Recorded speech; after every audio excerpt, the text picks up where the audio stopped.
আজকে আমরা প্রযুক্তির অপব্যবহার করছি, প্রযুক্তিকে খারাপ কাজে ব্যবহার করছি।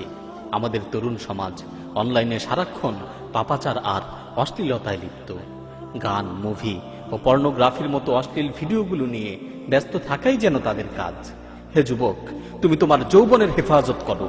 হে যুবক, তুমি তোমার চোখের হেফাজত করো।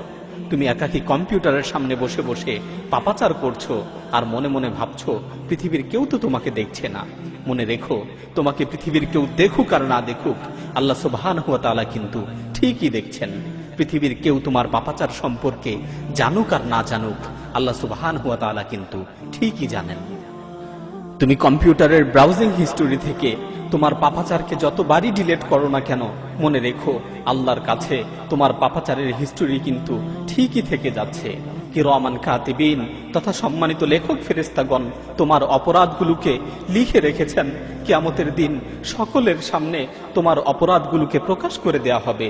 আজকে তুমি যেই হাত দিয়ে কিবোর্ড চাপছো, যে হাত দিয়ে মাউস নাড়ছো, যে চোখ দিয়ে অশ্লীল জিনিসগুলো দেখছো, সেই হাত, সেই চোখ সেদিন তোমার বিরুদ্ধে সাক্ষী দিবে। আল্লাহ সুবহানাহু ওয়া তাআলা কিয়ামত দিবসের ব্যাপারে বলেন, আল ইয়াউমা নাখতিমু আলা আফওয়াহিহিম ওয়া তুকাল্লিমুনা আইদিহিম ওয়া তাশহাদু আরজুলুহুম বিমা কানু ইয়াকসিবুন। আজকে আমি তোমাদের মুখগুলোকে বন্ধ করে দিব। আজকে তোমাদের অপরাধের ব্যাপারে তোমাদের হাত কথা বলবে, তোমাদের পা কথা বলবে। আজকে তোমাদের অপরাধের ব্যাপারে তোমাদের হাত পা সাক্ষী দিবে। সুতরাং হে যুবক, দুনিয়ার মানুষকে নয়, ওই মহান সত্তাকে ভয় করো, ওই মহান আল্লাহকে ভয় করো, যার কাছে কোনো বিষয় গোপন থাকে না, যিনি আলিমুম বিযাতিস সুদূর, যিনি তোমার অন্তরের বিষয় সম্পর্কে জ্ঞাত, যিনি আল্লামুল গায়ুব, যিনি গায়েবের খবর রাখেন।